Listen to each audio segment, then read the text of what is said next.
Hey everybody, it's Peter. Welcome to my show. Today I'm going to review A Quiet Place Part 2.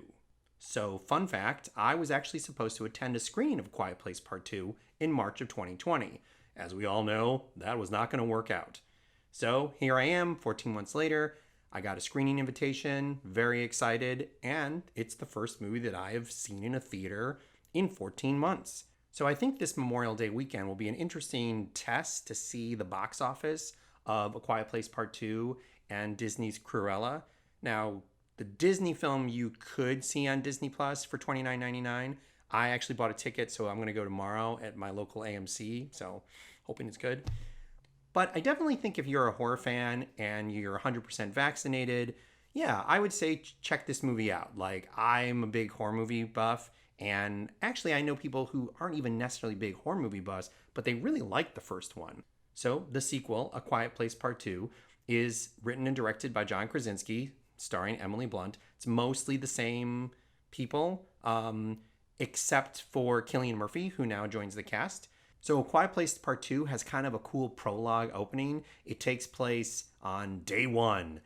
Kind of the same thing, which is, I think, on The Last of Us, they call it like Grounded Day. Oh, my friend Patches is going to kill me that I don't remember this. I think that's what it is. It's like Grounded Day. But anyways, it's like it's the first day that the alien invasion happens. Same thing in the Spielberg Tom Cruise War of the Worlds. You have small town, like one main street, and all this chaos happens. It was a cool chance to see Krasinski again, since he is dead at the end of the first one. Spoiler alert, I guess, but I don't know why you wouldn't. Why would you watch this if you haven't seen the first one? But it's a pretty cool opening. So then we flash forward to maybe a few hours later after the end of A Quiet Place, like the proper ending. So Krasinski's character, Lee, is gone. So now we only have Evelyn, played by Emily Blunt, Marcus, the son, the newborn baby, and then my favorite character, Regan, played by Millicent Simmons. And she's fantastic in this. She's still the best part of both of the movies. What's interesting about this film, though, is that it's pretty short. It's really only a few set pieces, but they're very effective set pieces. So I don't really want to give too much away because this is a short movie and you really should just go in knowing someone's impression more than like beat for beat things. I will say what I liked about this movie was, once again, really great use of sound design. Then, of course, there's the moments the monsters come and then everything breaks loose and it's just a cacophony of screeches and metal. And I'd say if I have criticisms on the movie, though, it's kind of twofold. One is it's a sort of abrupt ending. Yes, I know. Oh my God, I said Last of Us. The first Quiet Place is sort of an abrupt ending too, but it has a feeling like the story is complete. This one feels more like I think it's supposed to be a trilogy. I have not researched this or anything, so bad critic, but I would assume if this is a hit, and I think it's going to be a hit, I think there'll be a part 3. So if in the future, if you don't go to theaters and see this, which I think if you're fully vaccinated, and you want to, I think you should. My biggest criticism here was I kind of was surprised it was the end.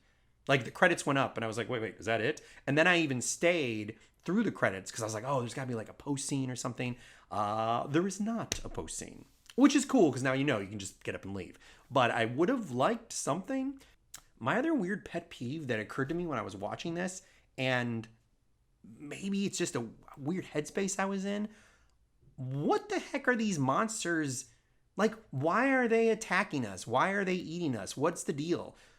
Zombies are all about brains. Vampires are about blood. I don't quite understand why these, audio sensitive monsters are so enraged by us or whatever. Is it just that the sound makes them mad and then they just go crazy and attack? Because I keep thinking, like, do they eat the people? I think they just kill the people. Like, I don't know. But that's the thing that's weird to me, is that because I'm so used to movies with certain tropes of like monsters, I don't really question why the monster, like Jason or even Jason or Michael Myers or Freddy, like, yes, they're slashers, but I'm not doubting their commitment to wanting to kill teenagers. In this, I am kind of like, so why are they killing everybody? A friend of mine said that maybe what it is the monsters have landed on Earth and they're basically just thinking of people as resources or food or whatever. Okay, that's totally cool. But in the world of A Quiet Place, I think that by the time we get to the story proper, most people are dead. So if that's true, wouldn't the monsters just get on their spaceship or whatever and leave? But is it a spaceship? I don't know. If anybody watches this and has an answer for me, and if they were just like, oh, Pete, if you just watch Quiet Place Part 1 again, you would know. Quiet Place Part 2, they don't say that at all. But you know what? I will say a big strength of this horror sequel is that most horror sequels, like the Paranormal Activity, even though I like Paranormal Activity as a whole, I do think there's a problem with when you make a horror sequel, you have a feeling when you make a horror sequel, you want to expand your universe, which sort of means you have to explain more things. But the whole thing about a scary movie is that the less you know, the better. And I will say this movie, there's not really a lot more that I think we learn. Like, we know that the cochlear implant, when connected to a speaker, Regan can really hurt them. They can like distract them and then they can shotgun and kill them and everything. But beyond that, I don't think there's anything really else new we like learn about them. So I guess this is kind of a twofold thing. I'm kind of curious why the monsters are so mad at us or want to eat us or tear us apart. But on the other end, I don't need to see a spaceship. I don't need to see a big plan. I would think if we do a part 3, we will get something more to illuminate what exactly has been going on. Anyway, so that's the end of my review, and I hope to do more of these. But essentially, look, if you're a fan of horror films and you've been wanting to go to the theater and you're fully vaccinated, yeah, totally, check it out. I think it's fun, and I hope that if you see it with I hope that there's a decent crowd there. I hope everyone's really into it and everything. If you'd like a more extensive review, I write for a site called whysoblu.com, and I've written a review that you can go check out. I'll have the link at the bottom right there. Also, I'm going to be a guest on the podcast Out Now with Aaron and Abe, where we're going to discuss Cruella, which, as you know, I'm seeing tomorrow, and this movie, A Quiet Place Part 2. So that should be fun. I'll also put a link for that at the bottom too.